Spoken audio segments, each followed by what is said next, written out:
Draft insider Todd McShay thinks that there's going to be a bidding war between the Colts and the Texans for the Bears' #1 overall pick in a couple months. What's going on, guys? I'm back with another quick little Bears update video. It's not really any breaking news or anything, but just some stuff that people have been talking about online because of a draft insider, Todd McShay from ESPN, hinting on a podcast that he thinks that the Colts and the Texans will be really interested in the Bears' #1 overall pick. So I'll read some quotes from his podcast right now, put them on the screen right now. So shout out to Ben Devine also on Twitter for posting these, but here's a full quote. So McShay said that I don't think they will sit at 2, they being Houston. I think they'll do everything they can to move up to #1, and the Colts are going to be the driving reason behind that. And he continues, he said that the Colts are done with veteran quarterbacks who come in and just don't fit the bill. And he pretty much expects that the Texans and the Colts are going to get into a bidding war then for the #1 pick. Now, if you guys have been watching my videos over the past couple weeks and months, you would know that this is no surprise to me and to, most Bears fans, because we were kind of expecting this, right? Because both the Texans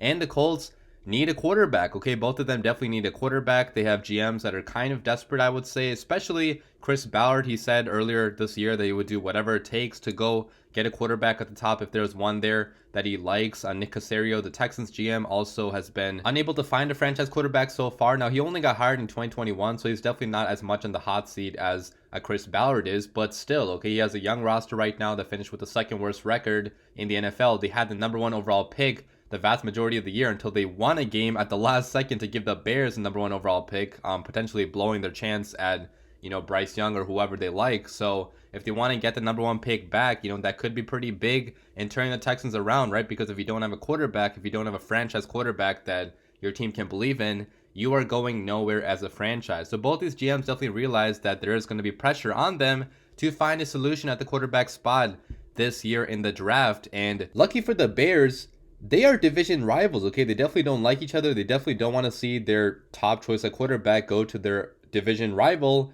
and face off against them twice a year, okay? That would obviously not be good for the Colts or for the Texans, okay? So that's why they could be looking to outbid each other to get the #1 overall pick if there's really a guy up there that they specifically like. That's a big thing, guys. Obviously, there's going to have to be a guy up there that the Colts or the Texans like much better than the other guys. Otherwise, they would just sit at their original spots, okay? Because if they had 2 guys or 3 guys that they liked, kind of equally, there would be no reason to move up to #1 and give a haul to the Bears. But there usually is, one guy the teams do fall in love with, okay, at the pro day after watching their tape, etc., right? I mean, the Bears fell in love with Trubisky. The Jets fell in love with Zach Wilson, etc., etc. So I'm not sure who that guy is right now, because I thought it was Bryce Young for the vast majority of this year, but recently I've been seeing a lot of mock drafts with Will Levis from Kentucky going #1 because he does have, bigger size, probably a bigger arm, and, he's more, maybe not more pro ready, but he played in a pretty pro style offense at Kentucky. So I could totally see him going #1, even though his tape was not nearly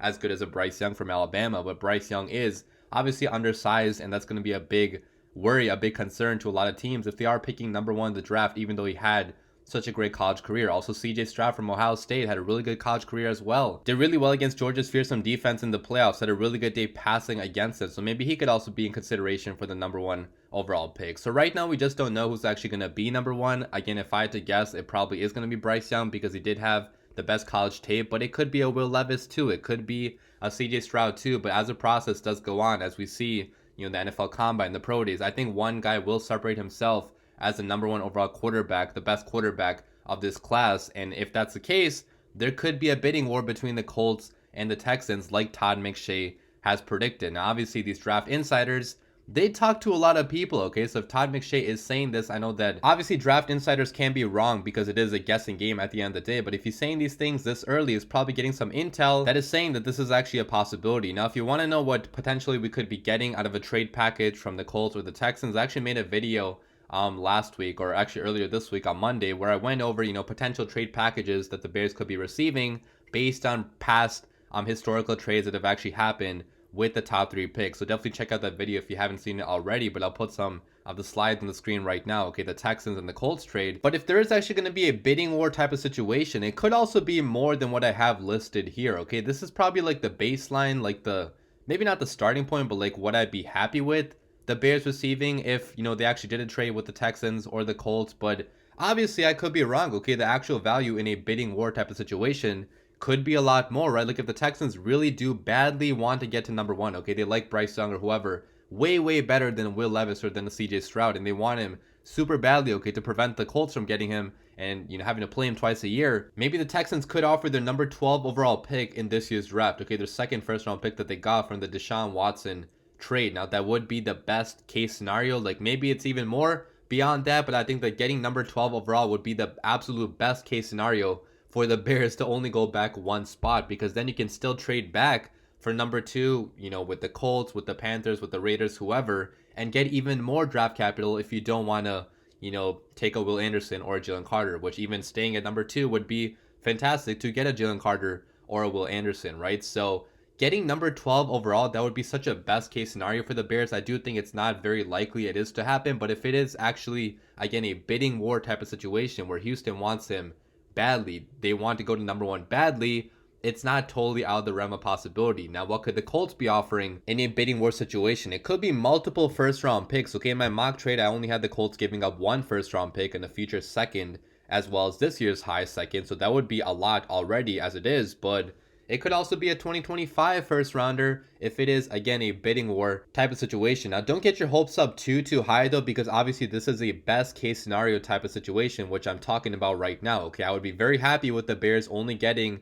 a future first from the Colts or only getting, a high second from the Texans to trade back, because that in its own right would be, a lot of draft capital for moving back a couple spots. But again, if Todd McShay is actually telling the truth and this will actually be happening, okay, there will actually be a bidding war going on between two division rivals, it could definitely rise up and be, some of the most draft capital ever traded for the number one overall pick in the history of the NFL draft. Okay, that's not totally impossible, because again, it's such an unprecedented situation, okay, where two division rivals are both picking in the top four of the draft. They both need a quarterback, and the team picking a number one does not need a quarterback, and they're selling the pick. And again, there's other teams outside the top four that need quarterback too, guys. Like the Falcons could be bidding as well. The Panthers could be bidding. The Raiders could be bidding.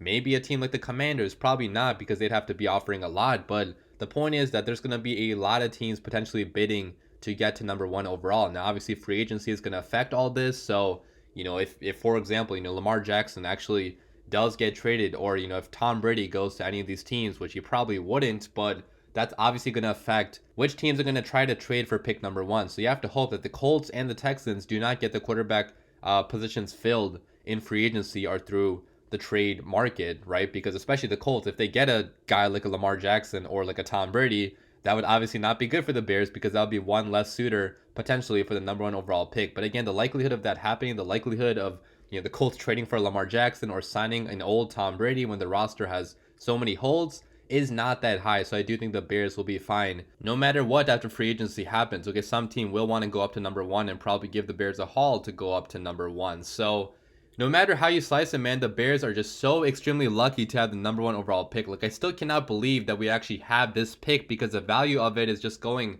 so much higher, because so many teams need a quarterback. And for a team like the Bears that needs so much help everywhere, that needs young talent, young high premier level talent, it's such a good position to be in for the future, okay, to have so many teams, knocking on your door, calling you and trying to offer you a haul to get to your pick. So no matter what happens, I'll probably be happy with the Bears return that they get when they do trade out of number one, because it is going to be pretty substantial, most likely. But let me know what you guys think about this in the comments down below. I'll be back with more draft and, free agency update videos in the coming weeks. But as always, bear down.